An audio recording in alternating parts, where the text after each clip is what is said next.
اللهم صل على سيدنا محمد وعلى آل سيدنا محمد كما صليت على إبراهيم وعلى آل إبراهيم في العالمين إنك حميد مجيد. أعوذ بالله من الشيطان الرجيم. بسم الله الرحمن الرحيم. ليشهدوا منافع لهم ويذكر اسم الله في أيام معلومات على ما رزقهم من بهيمة الأنعام فكلوا منها وأطعموا البائس الفقير ثم ليقضوا تفثهم وليوفوا نذورهم وليطوفوا بالبيت العتيق. قال المؤلف المفسر رحمه الله تعالى وقوله وليطوفوا بالبيت العتيق. قال مجاہد رحمہ اللہ تعالی یعنی الطواف الواجب یوم النحر. اس آیت میں اللہ تبارک و تعالی نے جس طواف کا حکم دیا ہے اس سے مراد طواف افاضہ یعنی طواف زیارت ہے، چونکہ یہ حج کے ارکان میں سے رکن ہے، یاد رکھیں. اس لیے علماء مفسرین محدثین فقہا فرماتے ہیں کہ حج میں جو ارکان ہیں یعنی اگر رکن فوت ہو جائے تو حج نہیں مکمل ہوتا.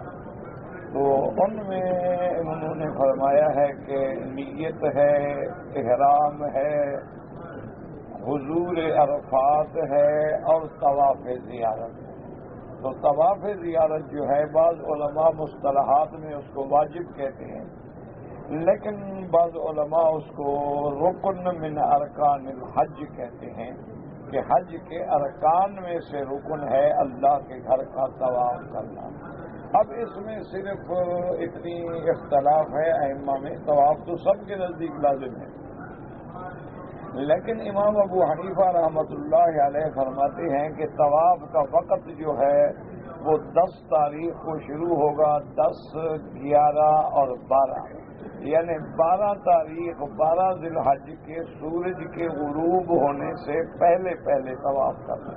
اگر اس کے بعد طواف کرے گا طواف تو ٹھیک ہے لیکن دم دینی ہو.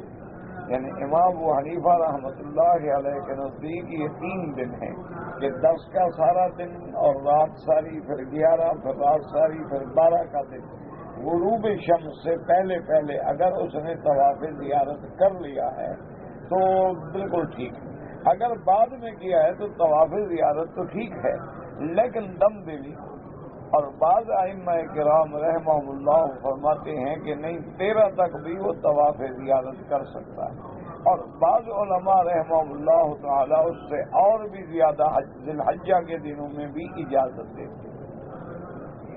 جہاں تک حج کی صفا مروہ کا تعلق ہے تو صفا مروہ جو ہے یہ واجبات میں سے ہے، یعنی طواف زیارت کے بعد صفا مروہ بھی کرے گا. اگر صفا مروہ مثلا نہ کرے تو صفا مروہ کی تاخیر میں کوئی جرمانہ نہیں ہوگا.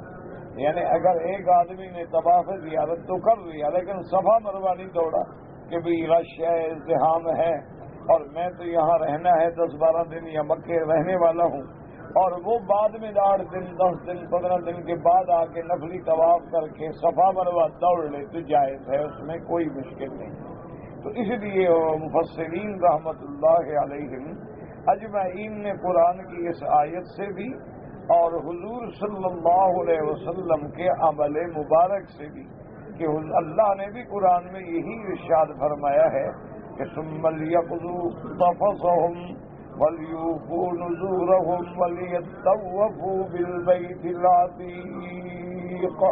تو اسی طرح ترتیب آ گئی کہ عرفات میں 9 کا دن ہوگا، پھر 10 کی رات مزدلفہ میں ہوگا، 10 تاریخ کو آ کے کنکریاں مارے گا، اس کے بعد قربانی کرے گا، قربانی کے بعد حلق کرے گا، سر مڈائے گا، احرام کھل جائے گا لیکن تحلل کامل نہیں ہوگا.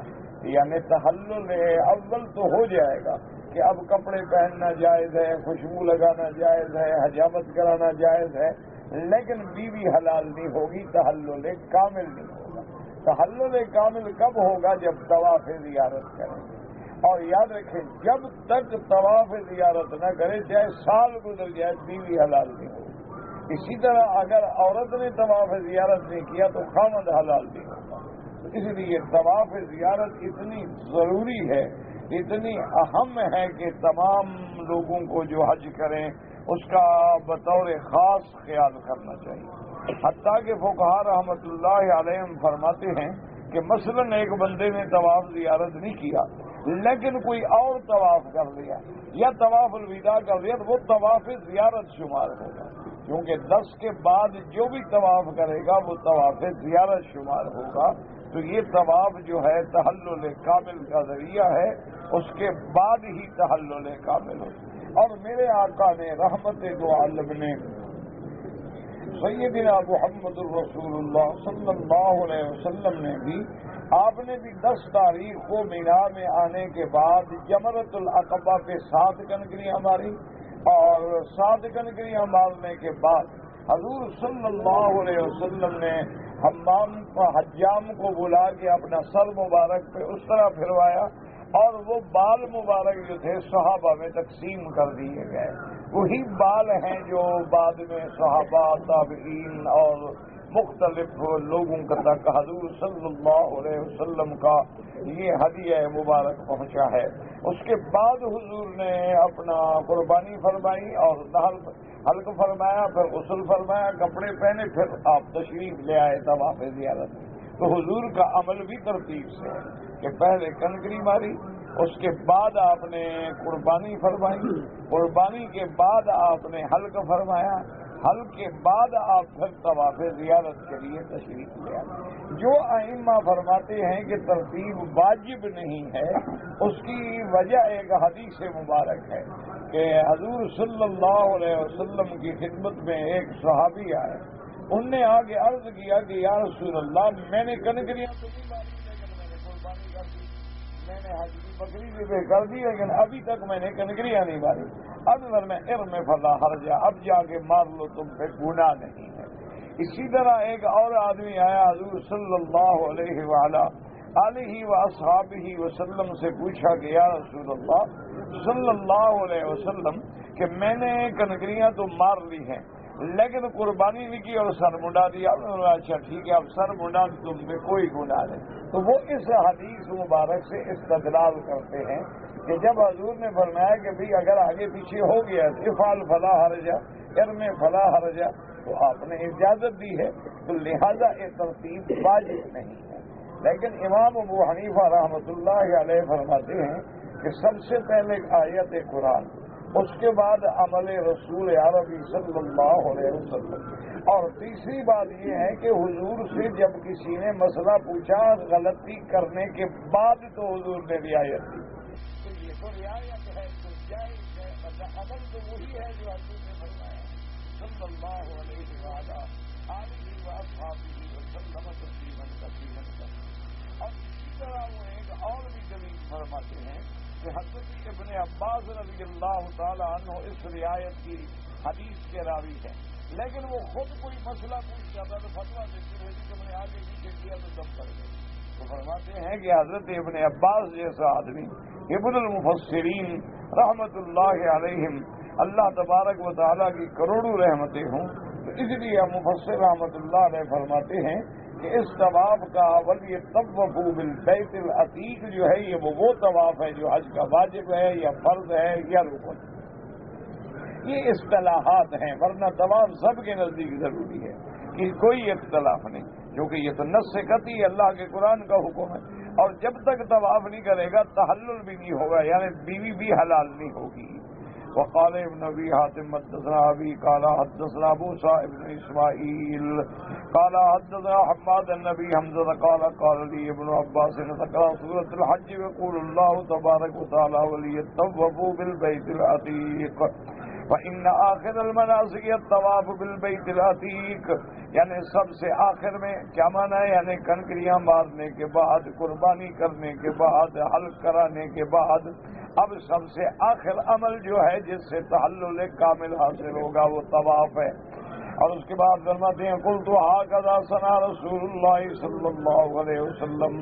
اب صحابی حضرت ابی حمزہ فرماتے ہیں کہ میں نے کہا اسی طرح حضور نے فرمایا وَإِنَّهُ لَمَّا رَجَعَ إِلَى مِنَى يَوْمَ النَّحْرِ. جس دن حضور صلی اللہ علیہ وسلم 10 تاریخ کو مینا تشریف لائے بَدَأَ بِرَمِيِ الْجَمَرَةِ. سب سے پہلے حضور نے کنکریاں ماری. لیکن یاد رکھو 10 تاریخ کو صرف ایک جمرے پہ مارنا ہے, جمرۃ العقبہ, جس کو کہتے ہیں بڑا جمرہ. اور اس کی نشانی یہ ہے کہ جب آپ مینا کے آئے نا تو جو آخر میں آئے وہ جمرہ عقبہ ہے. اگر مکے سے جائیں تو جو پہلے آئے گا تو وہ جمرہ عقبہ. اب تو خیر لکھا ہوتا ہے ہر زبان کے اندر کوئی مغالطے کی بات نہیں ہے, لیکن بعض لوگ پھر بھی غلطی کرتے ہیں, اللہ ہدایت دے. تو بہرحال اس دن صرف 7 کنکریاں مارنی ہیں اور وہ بھی جمرۃ العقبہ. حضور پاک صلی اللہ علیہ وسلم نے پہلا کام فرمایا بَدَأَ بِرَمِيِ الْجَمَرَةِ فَرَمَاهَا بِسَبْعِ عَصِيَّاتٍ. 7 کنکریاں ماری. اور یاد رکھیں کنکریاں بڑی بھی نہ ہوں اور بالکل چھوٹی بھی نہ ہوں, بلکہ بڑے موٹے چنے کے برابر ہوں, تاکہ پہنچ بھی جائیں اور خدا نہ کرے کسی کو لگے تو نقصان بھی نہ ہو جائے, اور اتنی چھوٹی بھی نہ ہوں کہ پھینکیں اور پہنچے بھی نہیں. اس لیے آپ نے 7 کنکری ہماری. ثم نحر هديه. پھر آپ نے قربانی فرمائی. اس کے بعد وہ حلق رأسه. اور آپ نے اس کے بعد اپنے سر مبارک پہ اس طرح پھروایا. ثم افاض فطاف بالبیت.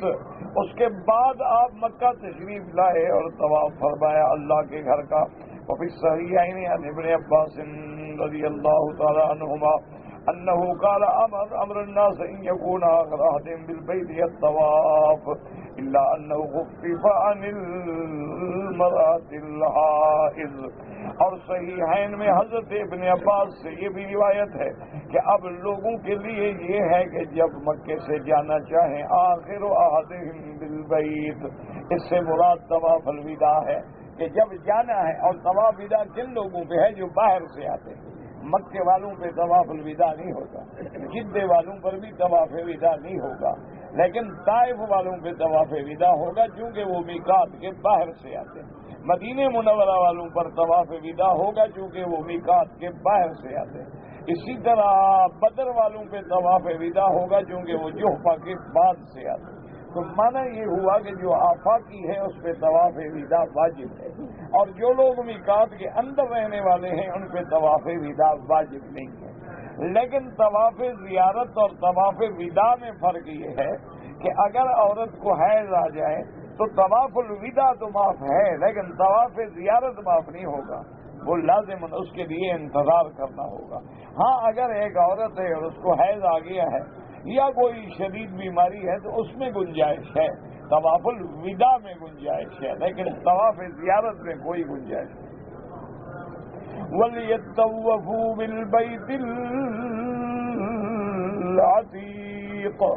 وقوله بالبيت العتيق به مستدل من ذهب إلى أنه يجب الطواف من وراء الهجر لأنه من أصل البيت الذي بناه إبراهيم عليه السلام, وإن كانت قريش قد أخرجوه من البيت حين قصرت بهم النفقة, ولهذا طاف رسول الله من وراء الهجر وأخبر عن الهجر من البيت مثل المكان الشامي لأنه بعد يتم على قواعد إبراهيم العتيقة. اب اللہ نے فرمایا وَلْيَطَّوَّفُوا بِالْبَيْتِ الْعَتِيقِ. اس سے علماء نے دلیل پکڑی ہے کہ طواف جب کرو تو حتیم کے باہر سے کرو گے, طواف حتیم کے اندر سے نہیں ہوگا. یعنی بعض لوگ اگر اندر سے چکر لگا لیں تو وہ چکر شمار ہی نہیں ہوگا. طواف تب ہوگا جب حتیم کے باہر سے. اس کی وجہ کیا ہے؟ مفسر فرماتا ہے کہ لأنه من اصل البیت, کیونکہ حتیم کا جو حصہ ہے وہ دراصل کعبۃ اللہ کے اندر کا حصہ ہے. یہ تو چونکہ قریش کے پاس پیسہ کم ہو گیا تو انہوں نے کہا کہ حلال کا پیسے ختم ہو گئے تو کعبہ چھوٹا کر دو لیکن حرام کا پیسہ نہ لگاؤ. یعنی آپ اندازہ کریں مشرک ہیں, مکے کے کافر ہیں, مشرکین ہیں, بت پرست ہیں, لات حب المنات کے پجاری ہیں, لیکن وہ بھی اللہ کے گھر میں حرام پیسہ لگانا نہیں چاہتے. اور ہمارے مسلمان سود کا پیسہ مسجد بنا رہے ہیں, بینک مسجد بنا رہے ہیں, انشورنس کمپنیاں مسجد بنا رہی ہیں. وَإِنَّا إِلَيْهِ رَاجِعُونَ. ایسی مساجد میں تو نماز پڑھنا بھی جائز نہیں ہے جو حرام کے پیسوں سے بنائی جائے. یا جو لوگ ہوتے ہیں نا کہ بعد ہوگا زمین پڑی ہے کہ گورنمنٹ کی ہے مسجد بنا دو. گورنمنٹ کی ہے اجازت دو. یہ تھوڑا ہے کہ بغیر اجازت کے جو کیا ہے مسجد بنا دے. یا اسی طرح شام لات دے ہوتے ہیں یعنی مولوی کی کچھ زمین بچی ہوتی ہے اس کو مسجد بنا بالکل غلط بات. یعنی مسجد کی زمین نہ تو نہب میں نہ نصب میں نہ مال حرام سے یعنی زبردستی بنائیں بغیر اجازت بنائیں کسی دوسرے کے ملک میں بنائیں یا اس میں پیسہ حرام کا لگائیں تو نماز نہیں ہوگی. اس لیے ہمیشہ یاد رکھیں کہ جو لوگ سود کی کمائی سے اب صاف بات ہے دیکھا کہ بینک ایک مسجد بنائے بینک کے پاس کون سے حلال کے پیسے ہیں. بینک کو ایسے بھی پاگل ہیں کہ اپنے پیسے لگائیں گے مسجد میں. بینک جو ہوتے ہیں نا یہ تو بڑے بینکر جو ہیں یہ تو بڑے شرافے ہوتے ہیں. پیسہ تمہارا ہوتا ہے. یہ تو اس ان کا ایک طریقہ کار ہے کہ بینک کھولنے کے لیے مثلاً انہوں نے کاروبار کرنا ہے 50 کروڑ سے تو 25 کروڑ مانگ کے دوستوں سے ادھر سے اپنے شیئر ڈال دیں گے. گورنمنٹ سے 50 کروڑ منظور کروا لیں. جب وہ پیسے مل جائیں گے اپنے جو لگائے گے وہ تو اسی دن نکال لیں. وہ تو ایک دن بھی نہیں وہ تو پھر دوسرے کام میں لے جائیں گے. پاگل تھوڑے. اب پھر تمہارے پیسے سے کام چلتا ہے. پھر وہ سود در سود اور اس کے بعد جناب ان کے سروس چارجز ہیں اور فلاں ہے اور فلاں. پھر بعض بزنس بھی کرتے ہیں کاروبار بھی کرتے ہیں. بعض ایکسچینج میں شیئر خرید دیتے ہیں. بعض بڑے بڑے پلازے بنا دیتے ہیں. تو ہر کسی کا ایک فن ہے لیکن پیسہ تمہارا ہوتا ہے. ان کا اللہ کی رحمت سے ڈھیلا بھی نہیں ہوتا. ان نے جو لگایا ہے یہ پہلے دن نکل جاتا ہے. اِنَّا لِلَّهِ وَإِنَّا إِلَيْهِ رَاجِعُونَ. اسی طرح تمہارے ملک میں جتنا انڈسٹری بنتی ہیں یہ بڑے بڑے جتنا انڈسٹریاں ہیں شوگر ملے ہیں ٹیکسٹائل ملے ہیں سیمنٹ کی یہ سارا اللہ کی رحمت ہے. یہی طریقہ ہے کہ انہوں نے شو کرنا ہوتا ہے کہ جی ہم لگائیں گے 80 کروڑ سے لگے گی. ٹھیک ہے انہوں نے کہا جی 25% آپ کو دکھاؤ.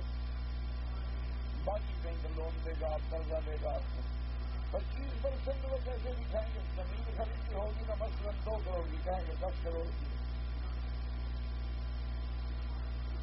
اور جس دن لون منظور ہو جائے گا مشینری باہر سے منگوائیں گے 20 کروڑ کی لکھیں گے 40 اپنے 20 نہیں رکھ رہے ہیں. یہ تو ایسا عذاب ہے. اللہ نے جو حرام کیا تو وجہ ہے کہ یہ لوگوں کے خون پینے کا ایک بہترین ذریعہ ہے کہ نہ کسی کو تھپڑ مارو نہ گالی دو لیکن خون میں چھوڑ دو. اسی لیے کیونکہ یہ سارا یہودیت کا دماغ ہے یہودیت کا فکر ہے اور انہوں نے دنیا میں یعنی آپ حیران ہوں گے کہ اب اصلاً ہم حاجی پہ آتے ہیں تو وہ ہمیں مشورہ دیتے ہیں کہ جی حاجی کو پیسہ نہیں رکھنا چاہیے. پیسے گر جاتے ہیں یہ کٹ جاتی ہے چوری ہو جاتی ہے. آپ ٹریولر چیک کریں. اچھا ایک دن جب ٹریولر چیک بنائیں گے اس کی بھی فیس کاٹیں گے.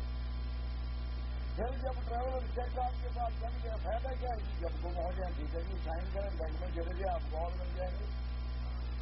اب ہر آدمی پیسے ڈالے گا. اچھا اس میں آپ حیران ہوں گے کہ ہر سال میں صرف یہ ٹریولر چیک اور یہ جو انہوں نے بنائے ہیں کارڈ بنائے ہیں سلور کارڈ ہے یہ گولڈن کارڈ ہے یہ جوبلی کارڈ ہے یہ منی کارڈ ہے یہ اسمارٹ کارڈ ہے جس سے آپ بزنس کریں گے. پیسے ساتھ رکھنے کی ضرورت ہی کیا ہے. کارڈ دو اور پیمنٹ کر دو. صرف اس سے ان کو $18,000 کا فائدہ ہوتا ہے. کیوں کوئی مر گیا کسی کے گر گئے اس نے مطالبہ ہی نہیں کیا. آج کیا میرے جائے آپ پر 10 کرنا نہیں جانتے وہ گر گئے. اچھا آدمی مر گیا پوچھنے والا ہی کوئی نہیں. وہ سارے پیسے ان کے اکاؤنٹ میں پڑے رہتے ہیں اور وہ کروڑوں نہیں اربوں ہو جاتے ہیں. اچھا اگر کسی نے مانگ لیا دے دیا میرے پاس اگر 200 کروڑ ہے تو مانگنے والے نکلے ہیں 50 کروڑ کے میں دے دوں گا. 150 کروڑ تو پھر بھی میرا بچا ہوا ہے. مجھے تمہارے پیسے دینے میں کیا تکلیف ہے. اچھا، جب بنائیں گے فیس لیں گے، جب آپ شاپنگ کریں گے اس میں بھی فیس لیں گے، جب آپ کو گم ہو جائے اور بنا کے دیں گے اس میں بھی فیس لیں گے، جب آپ واپس کریں گے اس میں بھی فیس لیں گے۔ ایک ایسا چکر ہے، اسی لیے جس ملک کو برباد کرنا ہونا وہاں وہ قرضہ دے دیتے، بس سمجھیں کہ وہ ملک ہمیشہ کے لیے غلام ہو گیا۔ اچھا، پھر جناب یہ ہوتا ہے مثال کے طور پر کہ آپ نے قرضہ لیا مثال کے طور پہ 1 ارب ریال، اس وقت کرنسی کا ریٹ تھا 1 ریال کے 3 روپے، تو گویا آپ نے 3 ارب دینا تھا 1 کے بدلے۔ اب آپ کی کرنسی ڈاؤن ہو کے 16 پہ چلی گئی، تو اب آپ 1 کا 16 ارب دیں گے، پھر بھی ان کا بھلا۔ اسی طرح وہ کہیں گے کہ آپ نے ہمارا قرضہ دے رہے ہیں، آپ کی کرنسی نیچے کریں، چیزیں سستی ہو تاکہ باہر بکیں اور قرضہ اترے۔ نتیجہ وہ ریولیوشن ہوتے ہوتے ہوتے ہوتے ملک ختم بڑا مال۔ اب آپ کی حیثیت کیا ہے کہ آپ کا 100 جو ہے نا میرے خیال میں اب 1 روپے کے برابر بھی۔ ہم جب ابتدا میں وہاں تھے تو اس دور میں ایک متوسط ہمارے ضلع کے ہیڈ کوارٹر پہ ہوٹل کا کمرہ 5 روپے میں مل جاتا تھا، 5 روپے کرایہ، 2 اس میں باقاعدہ بیڈ ہوتے تھے، میز 2 کرسیاں اور صاف ستھرا کمرہ 7-5 روپے۔ اب اسی کا کرایہ ہے 200۔ سب سے پہلے آپ کے یہاں جو 5 اسٹار ہوٹل بنا تھا نا انٹر کانٹیننٹل، تو اس کا پوچھے کا ریٹ تھا 12 روپے، اب ہوگا تقریباً 450-500 روپے۔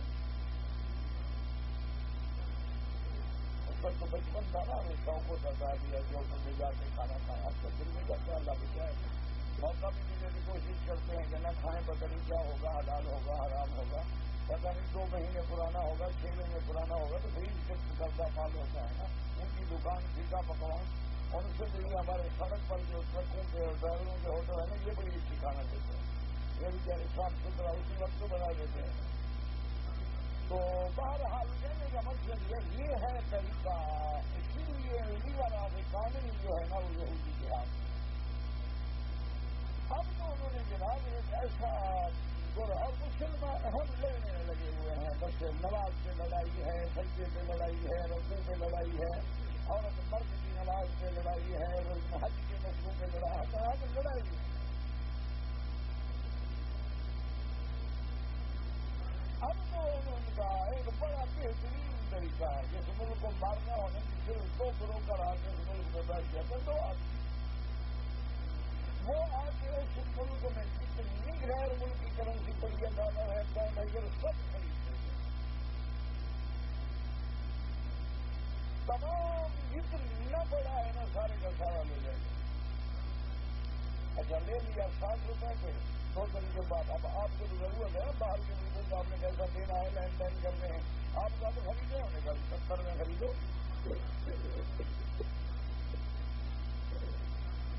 جب چاہیں جہاں چاہیں آپ کے اسٹاک ایکسچینج کریش کرتے ہیں،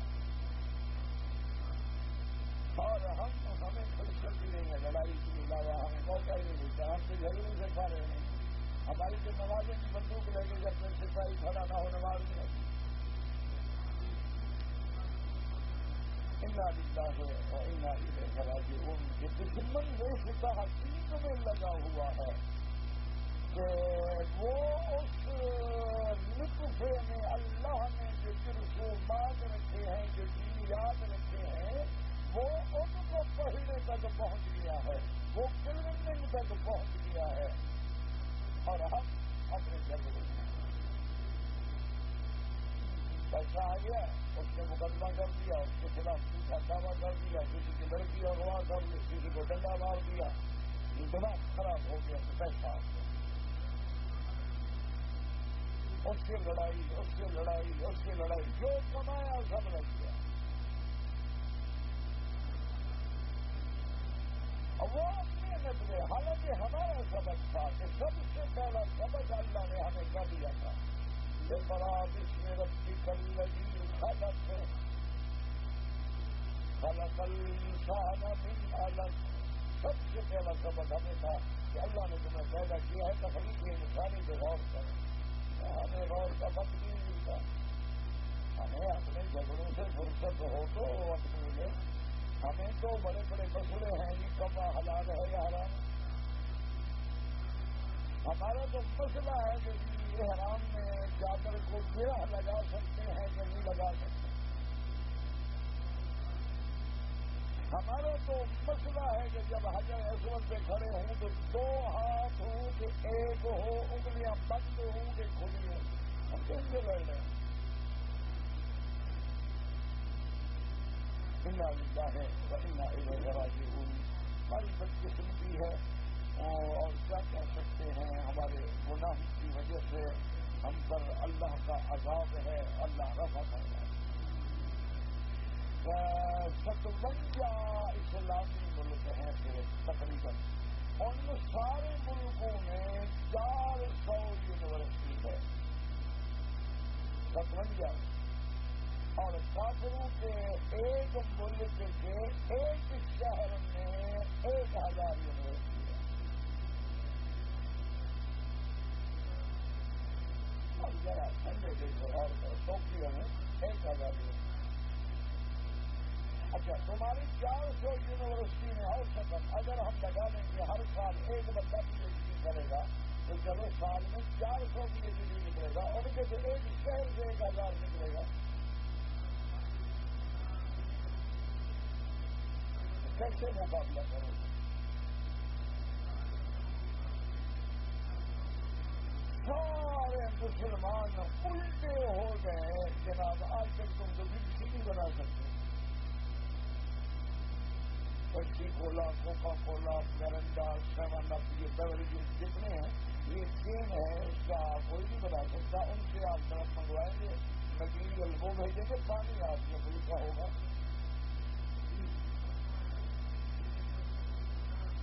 یعنی آپ جو مرغیاں کھاتے ہیں اس کو مسالہ باتا وہ بھیجتے ہیں، یہودی بھیجتے ہیں وہ لگا کے ہم اسی کو بھونتے ہیں. اور انہوں نے جو ٹائم لکھا ہے نا، ٹائمنگ 10 منٹ کے لیے مشین بند کرتے. ہم 11 نہیں نکل سکتے، 9 نہیں نکل سکتے، 10 منٹ کریں گے میں خراب ہو جاتا.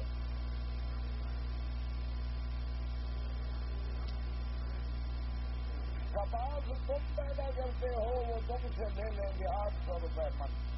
اسی کپاس کو صاف کر کے دھاگا بنا کے وہ اس سے کمائیں گے 5000 روپے من.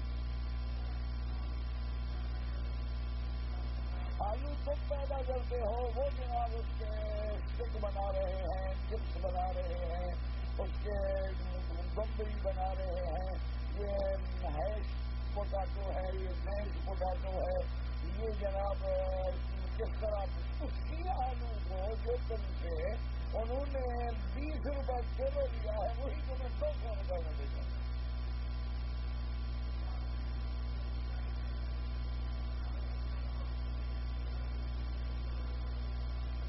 علم ہے نا، بات ہے علم کی، علم ہے، عقل ہے، کیسے بنانا ہے، کیا کرنا ہے.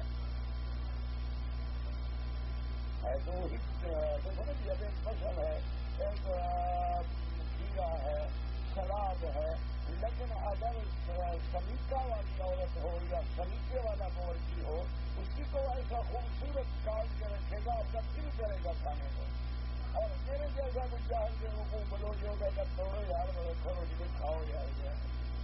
ٹھیک ہے یار، کھانا ہی ہے نا یار. ہمارے پیڑے کے کہیں فصل لیا جو آپ دھونا کس نے ہے، اوپر کا چھلکا اتارا اور اس کو مارا اور میرا وہ ٹکڑے ہو گیا، اسی کے ساتھ کھایا. شام تک گھنٹے کا کام نہ ساتھ والا بیٹھے نہ ادھر والا بیٹھے، تو بوئے آ رہی ہیں سامنے فصل کھایا. انا للہ و انا الیہ راجعون. اور ہم کیا کہہ سکتے ہیں، باقی واپس قسم کی رونے کی کیا. جب تک علم نہیں حاصل کرو گے یہ بندوقوں سے مقابلہ کرنا تو جاہلوں کا کام ہے. جگ بند رکھ دو اور گاڑی اڑا دو اور بس اڑا دو اور بے گناہوں کو مار ڈالو. ان کا کیا گناہ ہے یار جو بیچارے گھر میں آرام سے سوئے ہوئے تھے. وہ مظلوم لوگ ہیں ان کا کیا گناہ ہے تمہیں جانتے نہیں انہوں نے کیا کیا ہے.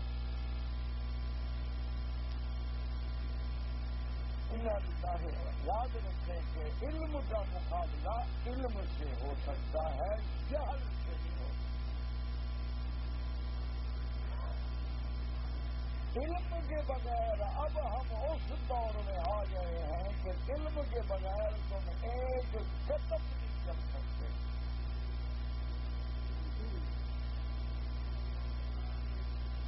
اب آپ دیکھیں کہ زراعت میں لوگ علم میں اتنی آگے بڑھے ہیں کہ ہم جو ایک مربے سے کمائی لیتے ہیں نا وہ 1 ایکڑ سے لے لیتے ہیں. ہم 25 ایکڑ کاشت کریں وہ 1 ایکڑ. کیوں؟ ان کا برین ہے دماغ ہے کہ بھئی اس وقت دنیا کو کس چیز کی ضرورت ہے کون سا بیج استعمال کرنا ہے.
وہ پیداوار لیں گے جو تم ایک مربے سے نہیں لے سکتے. ہمارے پانی ضائع ہو رہے ہیں، بارشیں آئیں گی، بہت سڑکیں بھر کے تباہی پھیلا، پانی گیا. کوئی ڈیم ہے نہیں کہ ہم محفوظ کر لیں کہ سارا سال فائدہ اٹھائیں. ہم تو ڈیم پھول ہیں نا. اب اس کا رونے کے علاوہ کچھ بھی نہیں ہو سکتا میرا بھائی. بس دعا کرو، اور دعا بھی تو تب منظور ہونا جب اللہ میاں سے بنی ہوئی ہے. اس سے بھی تو بگاڑا ہوا ہے نا، ورنہ دعائیں بھی تو منظور تب ہونا جب اللہ میاں سے بھی بات بنی ہو. ادھر سے بھی تو ہم نے بگاڑا ہوا ہے. وہ فرماتا ہے میرے نبی کی شکل بناؤ، ہم کہتے ہیں ہم کافر کی بنائیں گے. وہ کہتے ہیں پگڑی باندھو، ہم کہتے ہیں ٹائی لگائیں گے. وہ کہتے ہیں مونچھیں منڈا، ہم کہتے ہیں داڑھی منڈائیں گے. وہ کہتے ہیں گالی نہ دو، ہمیں مزہ ہی نہیں آتا. دوستی کیا ہوئی جب ایک دوسرے کو گالی نہ دیں. وہ حکم دیتا ہے نماز پڑھو، ہمیں وقت نہیں ملتا، کپڑے خراب ہوتے ہیں اکثر. تو اللہ سے بھی تو نہیں بنائی ہوئی، بنائی ہو تو بات مانی جائے. پھر اس کا علاج یہی ہے جو مار کھا رہے ہیں. جب تک مقدر ہے کھاتے رہیں گے. انتظار ہے، کہتے ہیں عیسیٰ علیہ السلام آئیں گے، بس وہی لڑیں گے. ہم تو چھٹی، ہمیں تو چھٹی ہے.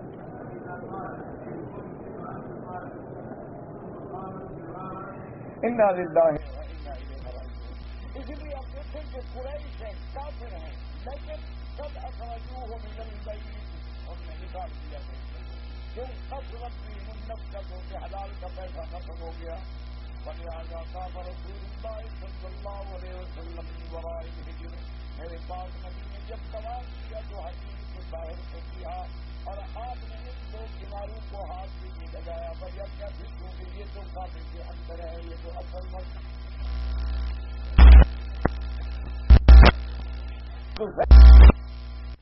ہیں نا. لیکن یہ دونوں جو ہیں یہ تو اندر ہیں، 7 ہاتھ تک تو کعبے کا حصہ باہر ہے. اس لیے حضور پاک نے ان دونوں کو ہاتھ بھی نہیں لگایا، اور طواف جو ہے وہ بھی آپ نے حتیم کے باہر کیا. اس طرح فرماتے ہیں واخبر ان الحجر من البیت، اور حضور پاک نے خود ارشاد فرمایا کہ یہ حتیم پاک جو ہے یہ کعبۃ اللہ کے اندر کا حصہ ہے. اس لیے بی بی عائشہ نے جب پوچھا تو آپ نے فرمایا جب تم چاہو کہ کعبے کے اندر نماز پڑھوں تو حتیم میں جا کے نماز پڑھ لو. حتیم کے اندر نماز پڑھنے کا معنی یہ ہے کہ ہم نے گویا کعبۃ اللہ کے اندر نماز پڑھی ہے. وَلَمْ يُصَلِّ الرُّكْنَيْنِ الشَّامِيَّيْنِ، ان دو کونوں کو حضور پاک نے ہاتھ نہیں لگایا. ان دو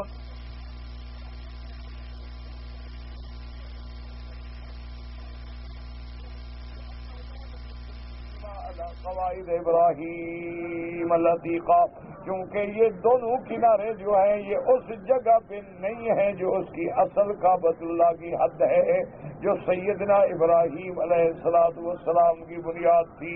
فلہذا قال ابن ابی حاتم حدثنا ابی قال حدثنا ابن ابی عمر العدنی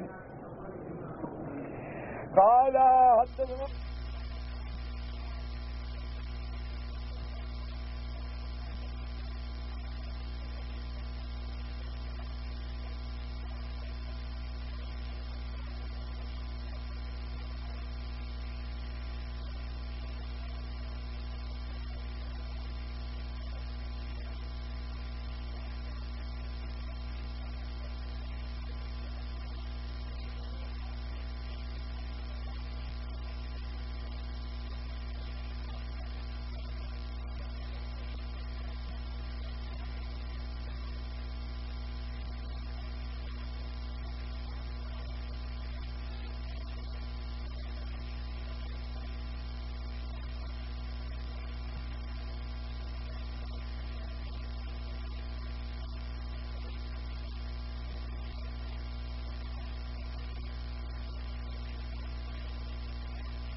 وسلم کی، ان سے آگے پوچھتے ہیں کہ بیٹی یہ بتاؤ کہ ایک عورت خامند سے کتنا عرصہ دور رہ سکتی ہے؟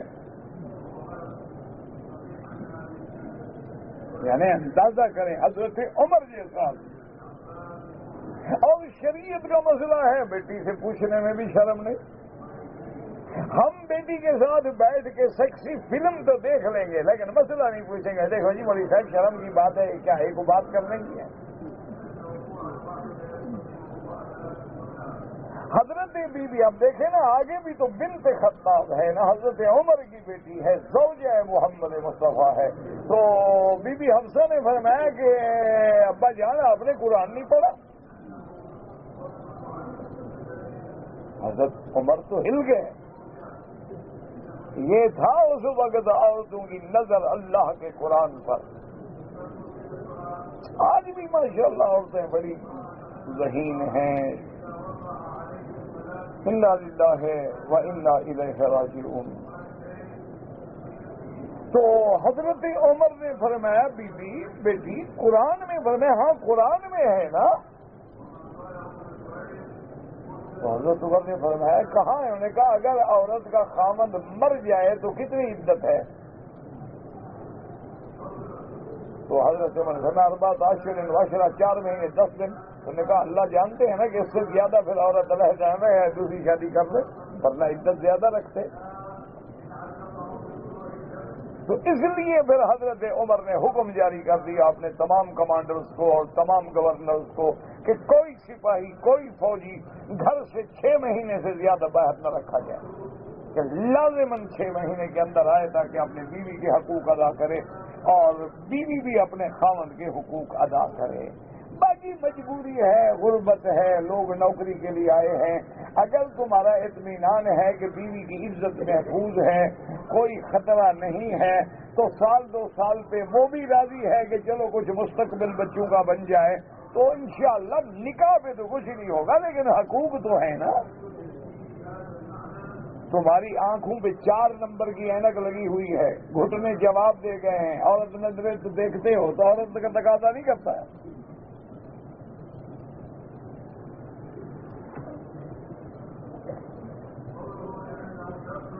کہتے جی میرے بھائی کو شوگر کی بیماری ہے، میرا بھائی اللہ سے دعا کرو، یہ لا علاج بیماری ہے اور یہ بڑی خبیث بیماری ہے، اللہ ہر مسلمان کو بچائے۔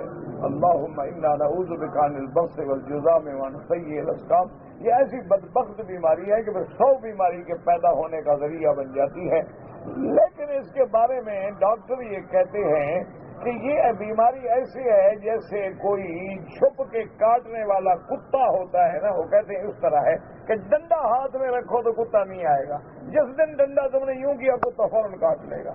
بس اس پہ کنٹرول رکھو، میٹھے کے پاس نہ جاؤ اور روزانہ 10 طواف کرو، بالکل لگاتار 10 طواف کرو، یا اگر دور رہتے ہو تو کم از کم 6 کلومیٹر کی واک کرو، 3 کلومیٹر جاؤ 3 کلومیٹر آؤ، میٹھا کھانا بند کر دو، مسی کی روٹی کھاؤ، بالکل انشاءاللہ کوئی ٹیکا شیکا لگانے کی ضرورت نہیں پڑے گی، اس کا علاج ہی چلنا ہے۔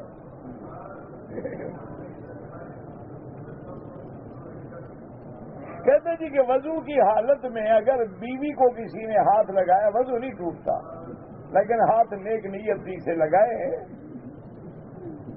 گڑبڑ نہ ہو، نہ ہو اس میں شابت سے مادہ فاصلہ ہی خارج ہو جائے، پھر تو وضو ٹوٹ جائے گا نا۔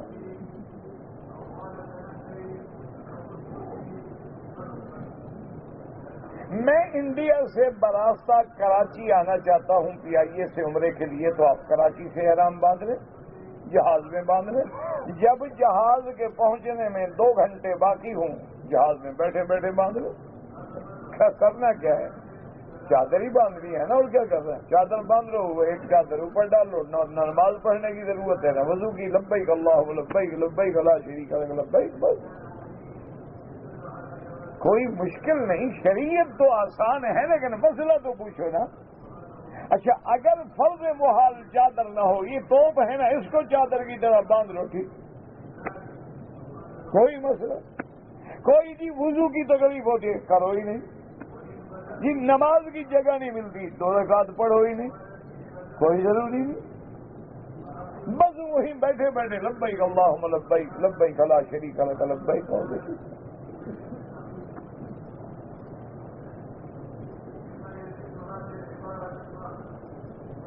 عورت کے چہرے کا نقاب ہے بالکل ہے، کیونکہ بی بی عائشہ فرماتی ہے ہم احرام کی حالت میں بھی سدلنا علی وجوہنا، اگر مرد آتے تو ہم کپڑا اپنے چہروں پہ گرا لیتی.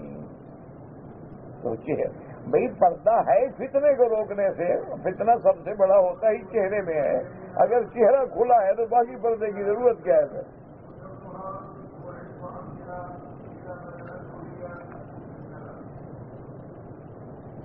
ایک وکیل ہے جو کہتا ہے کہ داڑھی سنت نہیں ہے، اس کو بہت تم مقدمے لڑو، داڑھی کا کیس نہ لڑو، یہ قرآن و سنت کا مسئلہ ہے، یہ تمہاری پی ایل ڈی سے تعلق نہیں رکھتا، یہ لارڈ مکالا کا قانون نہیں ہے کہ جسے تم پڑھ کے مشرافیاں کر سکو گے، یہ نبی کا حکم ہے. حضور نے فرمایا ہے کہ اعف اللحا وقص الشوارب، امر ہے محمد مصطفیٰ کا.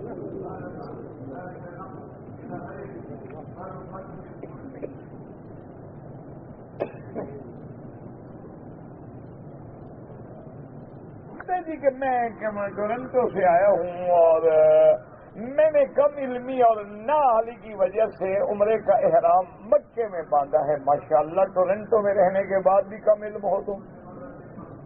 اپنے ملک سے ٹورنٹو پہنچ گئے، وہاں کی رہائش حاصل کر لی، وہ تو تمہیں علم بھی تھا، عقل بھی تھا، اور وہاں کی امیگریشن کے قوانین کو بھی تم سمجھتے تھے، لیکن صرف عمرہ نہیں سمجھ آیا کہ علم نہیں تھا. آپ کا دو نقصان ہو گئے، ایک میقات کے عمرے سے آپ محروم ہو گئے، اور دوسرا آپ پر دم بھی پڑ گئی. ایک بکری دم بھی ادا کریں اور عمرہ بھی کریں آپ، لیکن جو عمرہ جس کے لیے آپ آ رہے تھے وہ تو آپ نے ضائع کر دیا.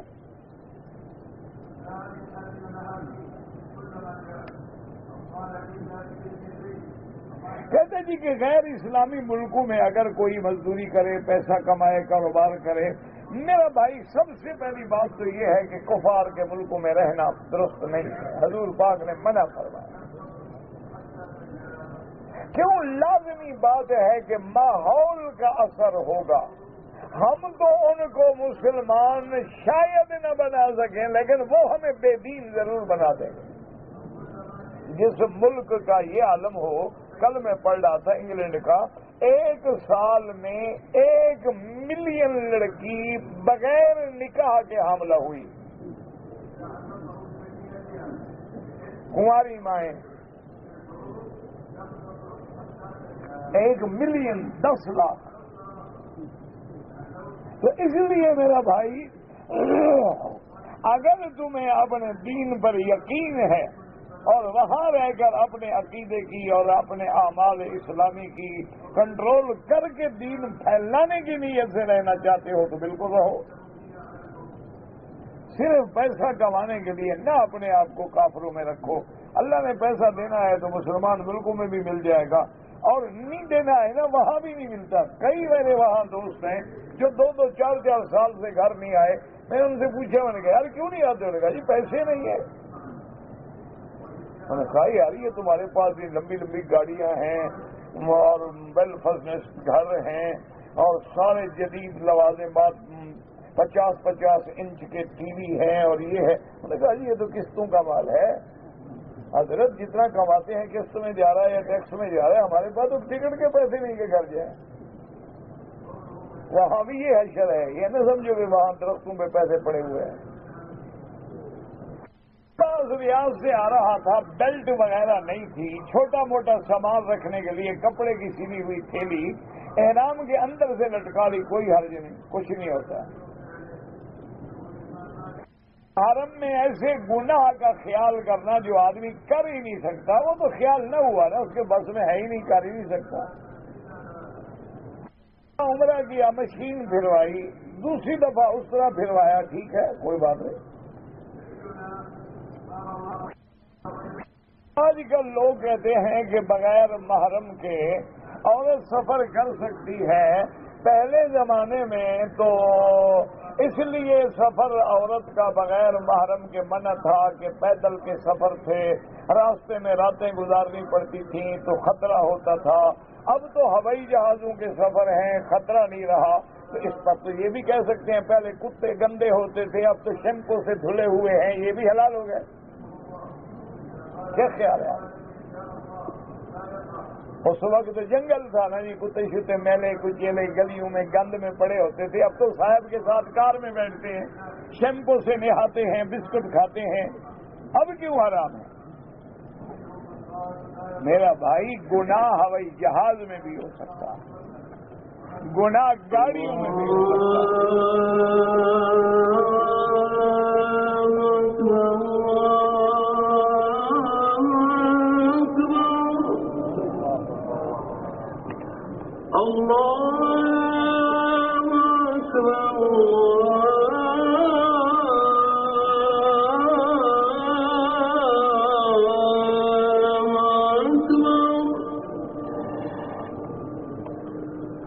أشهد أن لا